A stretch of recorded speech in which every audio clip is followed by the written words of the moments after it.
Eu quero ler, conforme minha legenda, meu título já sugere, acerca do fato de que não dá para a gente dizer que crê em Jesus e continuarmos cheios de raiva, de antipatias, de incapacidades de acolhermos pessoas, de lidarmos com os que são diferentes de nós e fazermos isso sem que estejamos pensando que estamos fazendo um grande favor a quem quer que seja, mas de maneira completamente natural, totalmente pura, espontânea, como no coração de todo aquele em quem o Evangelho de fato penetrou, as coisas acontecem. Não existe na maturidade da fé nenhuma possibilidade de que o Evangelho não seja palavra de graça, de tolerância no coração de todos nós. E eu digo isso porque para mim é inconcebível o que está acontecendo hoje no país. Como os cristãos estão cheios de ódio, uma capacidade enorme de declarar raivas. Isso é um espírito, é uma luta que tem que ser encarada como sendo algo contra principados, potestades e poderes espirituais do mal, corrompendo, apodrecendo a nossa alma com ódio. Olha só nesse Natal, quantas pessoas que em outros natais estavam com você, na sua família, que não se chegam mais, quanta divisão, quanta raiva, dividiu famílias, amizades, relacionamentos. E o pior é que essa não é uma coisa tópica, vinculada apenas e, sobretudo, a um tema. Tem alguns temas que são os piores, que dividem mais. Religião, política, entenda-se por política, ideologia, torcidas partidárias, essas coisas todas. E entenda-se por religião o múltiplo conflito entre aqueles que não aceitam os diferentes, sob hipótese nenhuma. E o que cria hostilidades que vão de verbalizações a ações, a atitudes e ações hostis. Agora, a gente está falando disso não na Arábia Saudita, não é na Arábia Saudita. A gente está falando disso num país que se jacta de ter uma população de mais de 45, talvez 50 milhões de evangélicos, e os outros todos se confessam cristãos, católicos ou de algum outro jaez, ou de religiões que, conquanto não sejam diretamente cristãs, mas são sincreticamente cristãs. Essa é a grande população do país. É nesse país onde a figura simbólica, o nome Jesus, esse nome Jesus, tem uma suposta importância e é interpretado de muitas e muitas maneiras diferentes, de modo que quando a gente está falando Jesus, a gente não está necessariamente definindo nada, designando nada. Em nome de Jesus, tanto se estende a mão para socorrer o necessitado, quanto se tasca a mão na cara de um diferente, de uma outra pessoa. O nome Jesus batiza as concepções mais antagônicas entre si. O nome Jesus batiza do diabo a nomenclatura divina mais extravagante. Tudo isso cabe em nome de Jesus. Então, quando alguém diz no Brasil, ou no Ocidente da Terra, ou mesmo nos Estados Unidos da América, diz algo sobre Jesus, não está dizendo nada, a menos que descreva como é o caráter, como é a pessoa. Quem é esse Jesus acerca de qual está falando? Não adianta dizer que é o Jesus da Bíblia. A Bíblia é só um livro e Jesus na Bíblia não é nada. A pessoa tem que saber dizer como é Jesus, quem é Jesus, o que Jesus diz que é vida e o que Jesus diz que não é. O que Jesus diz que é levado e o que Jesus diz que é abominação. O que Jesus diz que é evangelho e o que Jesus diz que é a hostilidade predatória do mundo que jaz no maligno. Tem que saber. Se for discípulo dele, tem que saber. Porque não basta ouvir dizer que algo está sendo feito em nome de Jesus. Porque o nome de Jesus não designa nada, mas uma legião de todas as concepções que, de maneira vinculada a ele, se queira atribuir e fazer. E não é de agora, sempre foi assim. E não vai deixar de ser, mas vai continuar. Uma das coisas, no entanto, que me chama a atenção, a cada dia mais me chama a atenção, sobre a multiplicidade desses Jesuses na cabeça dos cristãos, que são não apenas diferentes, porque diferente é peculiaridade, é traço, é personalidade, é cultura, é regionalidade, é crescimento, é hábito, é forma, é expressão. Ser diferente. Agora, a questão não é essa. Diferença é maravilhosa, enriquece, completa, desafia, propõe, nos quebranta, nos faz aceitar aquilo que é estranho a nós, mas que seja humano. E em sendo humano, seja um humano em favor da vida, ainda que seja diferente daquilo que eu normalmente faça. Não é o problema. Nunca foi. Em Cristo não será. Não seria. Jamais. A questão é outra.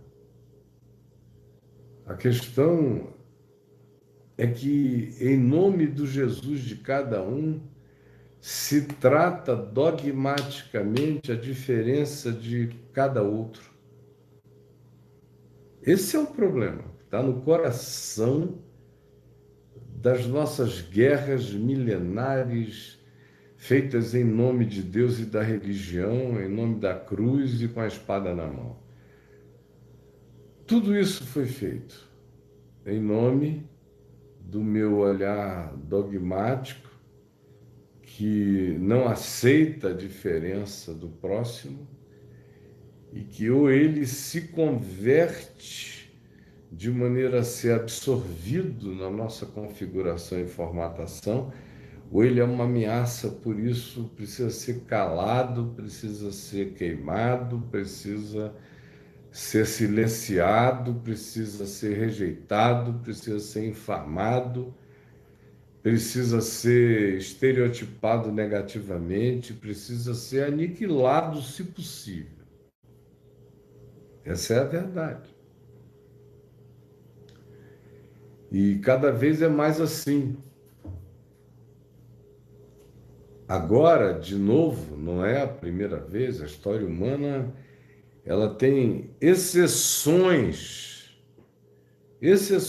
no ocidente da Terra, aqui entre nós cristãos, desde o Evangelho em Jerusalém, no livro de Atos, até o dia de hoje, especialmente no ocidente da Terra, que é onde nós habitamos, e onde está a maior densidade de cristãos no planeta, e dentre eles a maior densidade de evangélicos e protestantes, que é a grande maioria que está aqui me assistindo, o que acontece de novo e ganha sua reedição espetacular, chocante, grandiosamente trágica no nosso meio, nos Estados Unidos da América, na América Latina, na América do Sul, na África e no Brasil, que é onde vivemos e aonde a expressão de natureza cultural, social, política, econômica dos evangélicos é uma das maiores da Terra, e em algumas perspectivas, alguns bastiões evangélicos no país que tem mais dinheiro do que a maioria das mais poderosas igrejas dos Estados Unidos da América, por exemplo.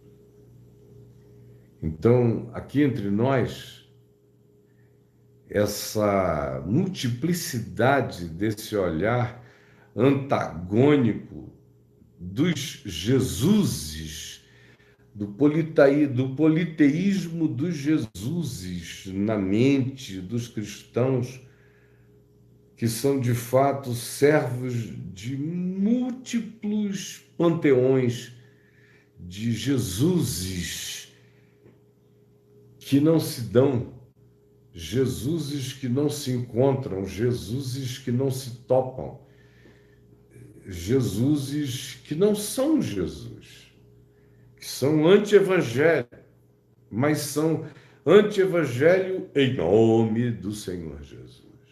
Aí até o diabo fica confuso. Imagina você que chegou aí outro dia num desespero, angustiado, sem amigos, ou sem família, ou orfanado, ou desencantado do mundo, e projetou todas as suas esperanças e expectativas para esse lugar em nome de Jesus.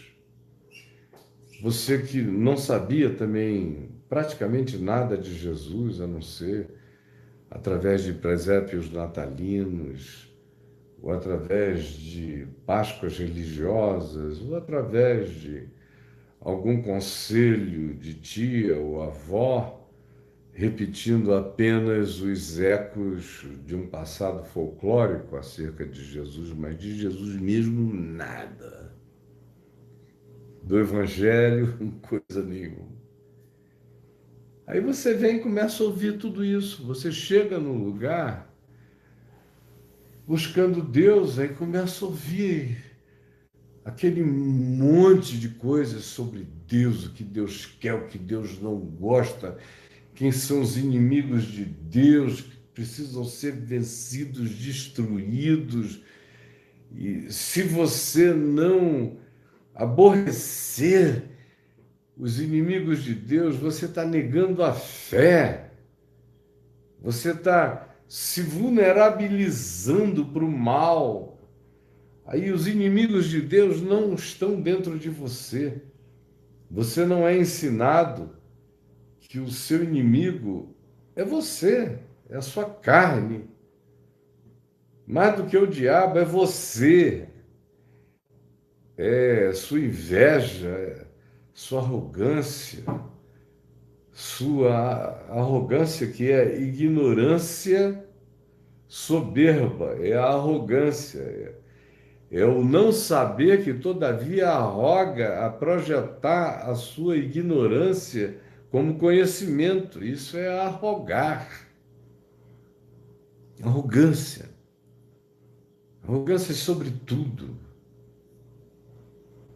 Afirmações peremptórias de gente que não sabe nada, nada, mas em nome de Deus ficam em estado de grande eloquência e dizem, como diz Paulo, e fazem ousadas asseverações e vão multiplicando na cabeça das pessoas essa multidão de confusões sobre Jesus. E nunca se revela para as pessoas que o reino de Deus é uma construção no coração, que o inimigo não está fora, o inimigo está dentro. O inimigo é o ódio, é a antipatia, é o juízo, é o desrespeito para com o próximo, para com a diferença dele, por quem ele é a intolerância, é a infâmia, é a fake news, é a mentira divulgada, propalada, com convicção dos arrogantes, emburrecidos. A gente não sabe que o mal não está na esquina, mas está aqui. Não nos é dito o que é absolutamente básico no ensino de Jesus, como em Marcos 7, que é do coração que procedem os maus desígnios, a prostituição, o adultério, a mentira, as divisões, as facções, os partidarismos, os ódios, os conflitos, as conflagrações de espíritos de antagonismo, sem reconciliação, de separação do joio e do trigo, todas essas soberbas da morte procedem do coração, como Jesus disse. É daqui. Não entra pela boca, não habita fora de ti, está aqui. Habita o teu coração, meu irmão. Habita o teu coração. O meu é aqui. Assim como o reino de Deus é uma construção na consciência, o império das trevas tem o trono dele em mim e em você, se a gente consentir. E aquilo que promove a destruição da vida procede daqui, do meu coração. Não está fora. Está aqui. Em todas as áreas que você queira. Agora preste atenção. Falando desse espírito anticristão que tomou conta de quase tudo, de quase todos, que é praticado em nome de Jesus, validando ódios, antipatias, intolerâncias, raivas, antagonizando-se do outro, sem ter o menor temor do Senhor, correndo o risco de estar blasfemando contra o que o Espírito de Cristo, o Espírito de Jesus, o Espírito Santo está fazendo no coração dos outros. Você separa o joio do trigo. Faz isso com uma convicção diabólica. E você desrespeita o que Deus possa estar fazendo no coração daqueles que você não gosta. E Deus ama todo mundo que você não gosta. Ele ama todo mundo que eu não gosto.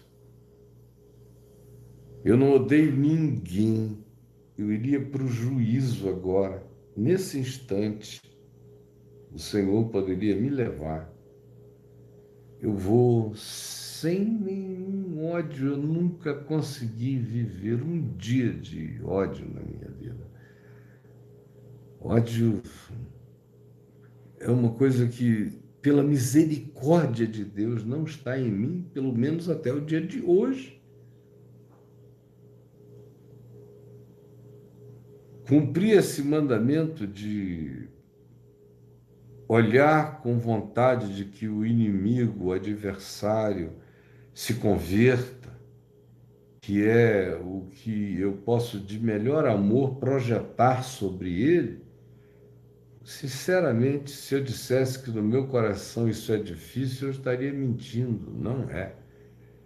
Eu teria a alegria de ver todas as pessoas que eu considero as mais danosas à vida no planeta convertidas genuinamente. E eu lhes seria irmão e em todos os níveis do enraizamento fraterno.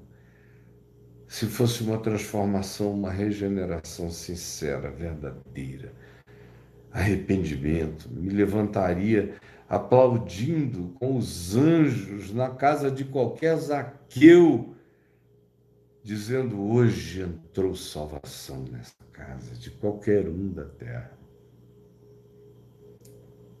Embora eu não goste de certas pessoas pelo que elas fazem, pelo que elas são contra o próximo, contra o que elas defendem contra a vida, com o modo e pelo modo como tratam os diferentes, os outros.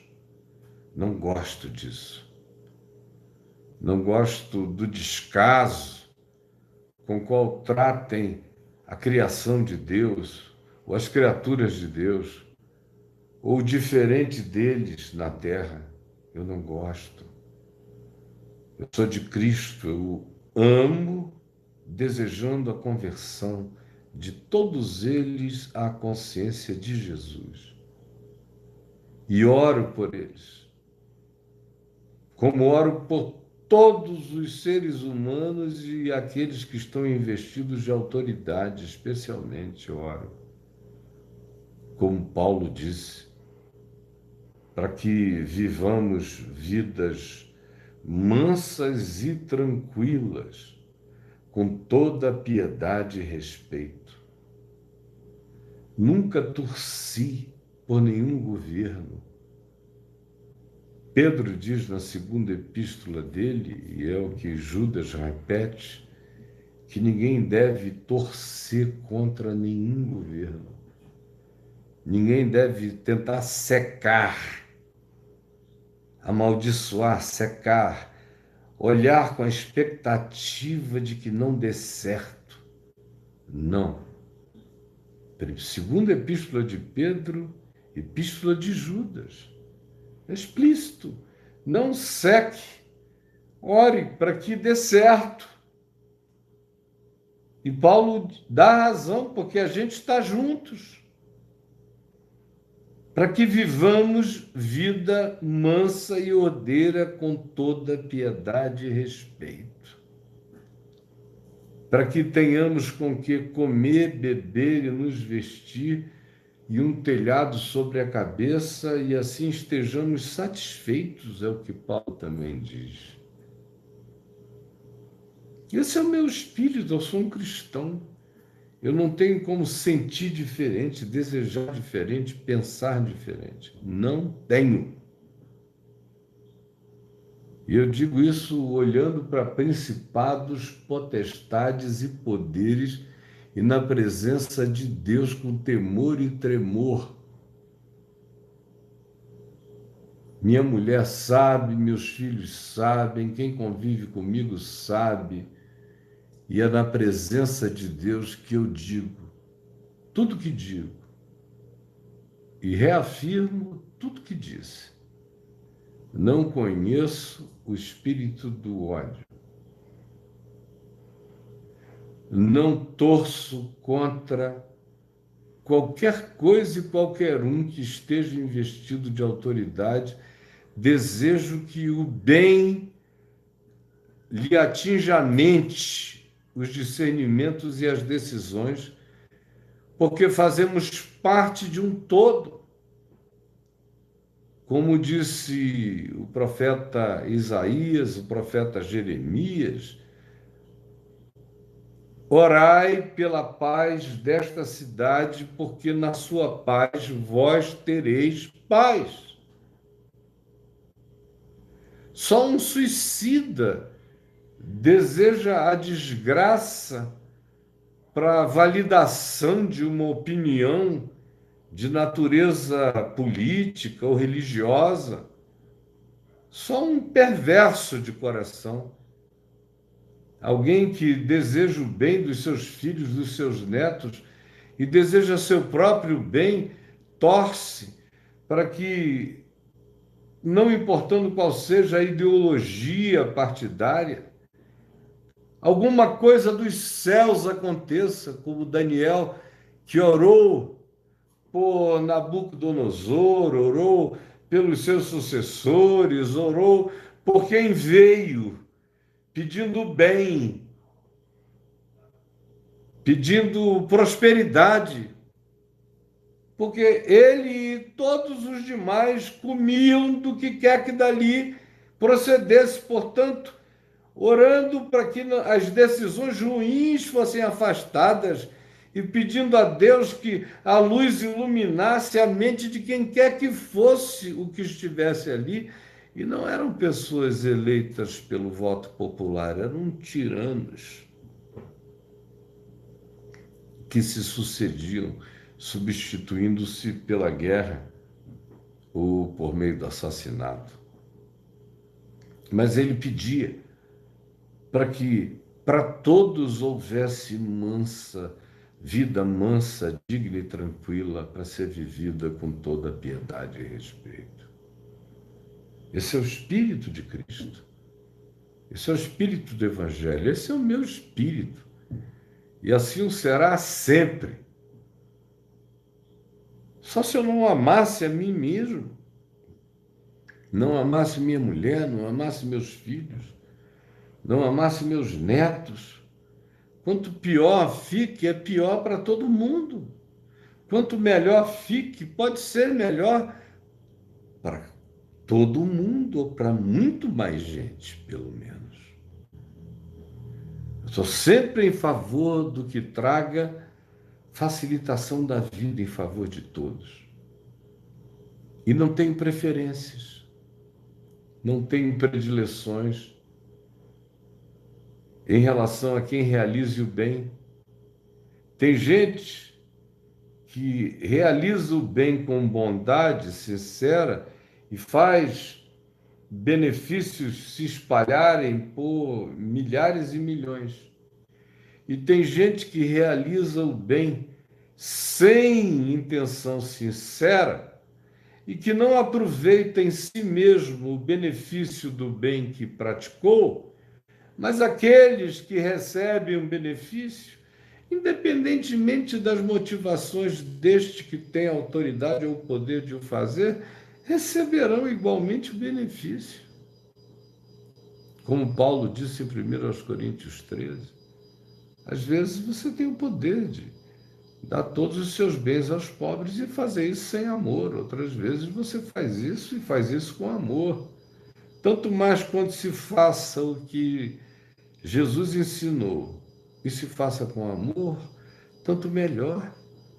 Mas se mesmo que seja sem amor, alguém comer, alguém beber, alguém se vestir, alguém for curado, alguma saúde chegar, meu Deus, só o translocado prefere que fique horroroso para que ajuste a causa dele de antagonismo histórico seja justificada.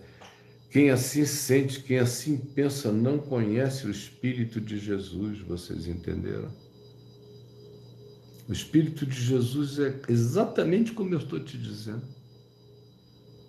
Você pode pegar o seu Novo Testamento e ler, e você vai dizer amém, amém, amém, amém, amém, para o que eu estou dizendo. É verdade assim.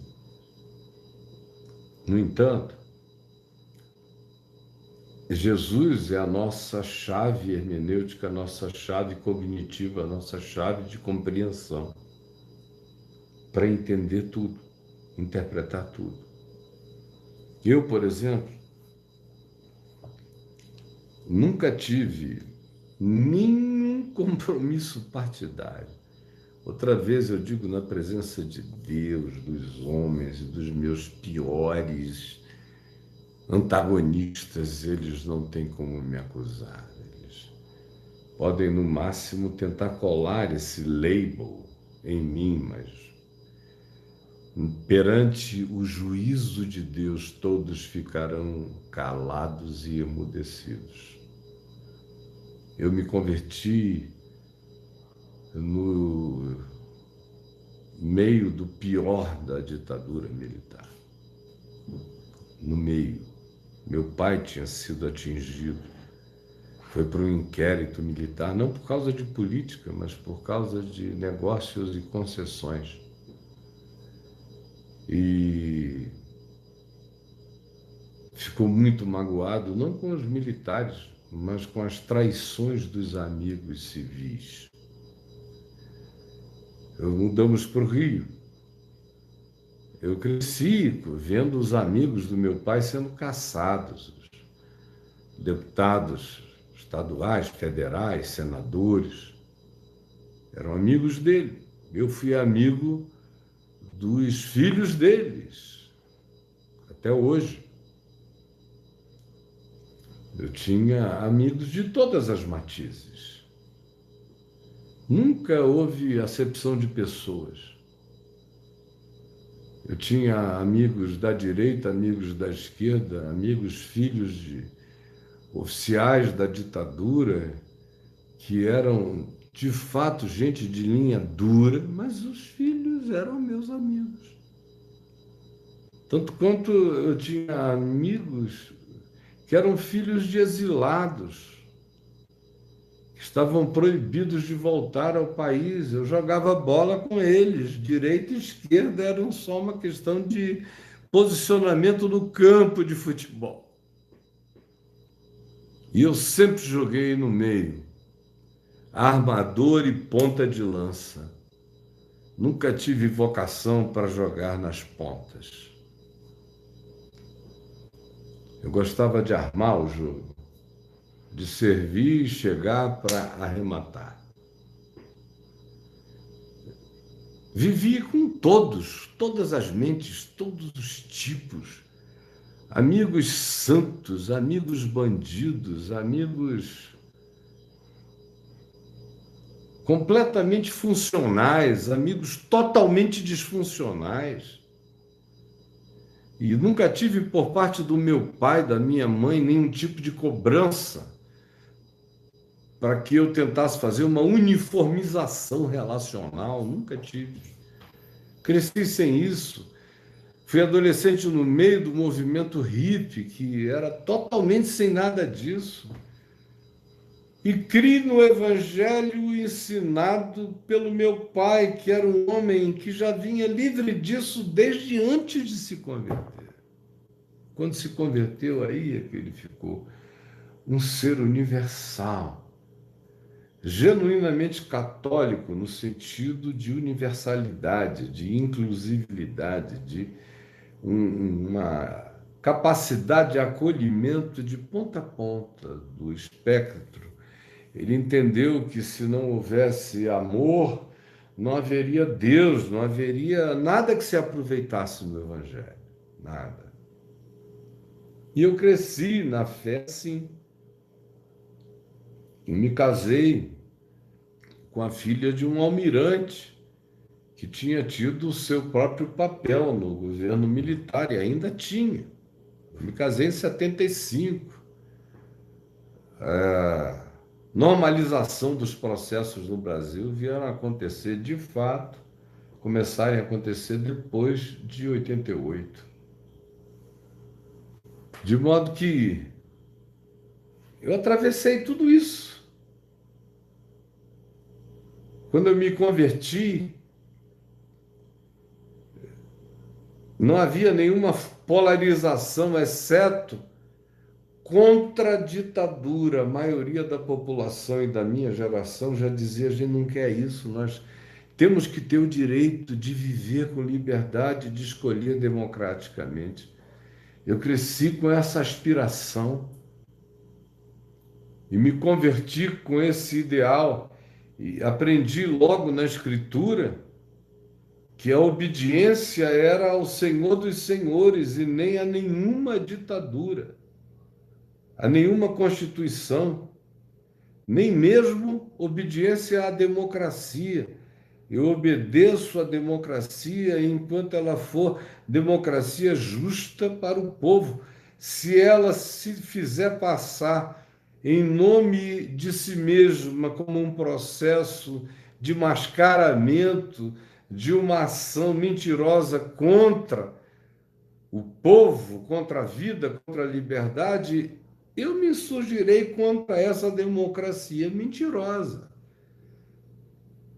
Eu sou discípulo dos profetas que dizem: ai dos que promovem leis injustas, leis de opressão, para negar o direito ao pobre, ao desvalido.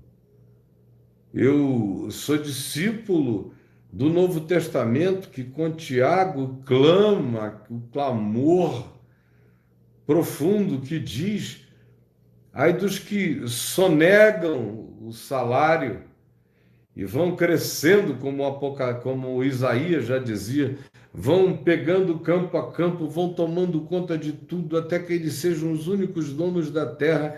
Ai daqueles que guardam o salário dos trabalhadores. O clamor dos trabalhadores chega até os ouvidos do Senhor dos Exércitos. Epístola de Tiago, capítulo 5, Tiago, irmão de Jesus. Eu sou discípulo dessa consciência de Jesus, que iniciou seu ministério e foi morar, ele que cresceu em Nazaré, no anonimato, foi morar na Galiléia dos gentios, dos pagãos, onde tinha de tudo. Tinha de todos.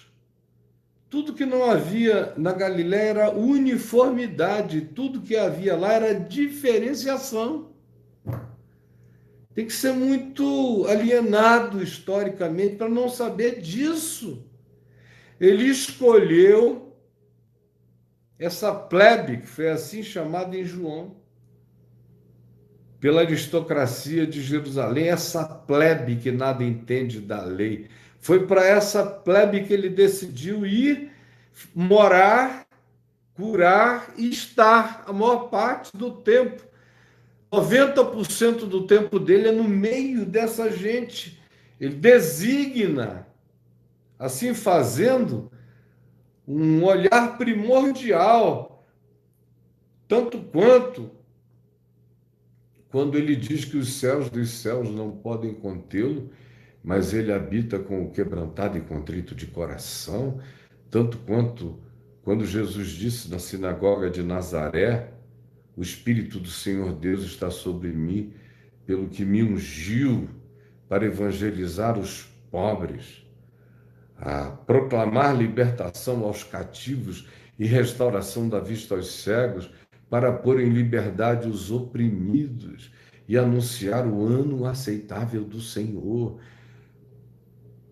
E acerca disso que ele diz, o Senhor me enviou, ele diz, assim como o Pai me enviou, também eu vos envio. A missão de vocês é a mesma. Tem que ser com o meu olhar, senão não será comigo, será só a coisa de vocês, mas não será comigo.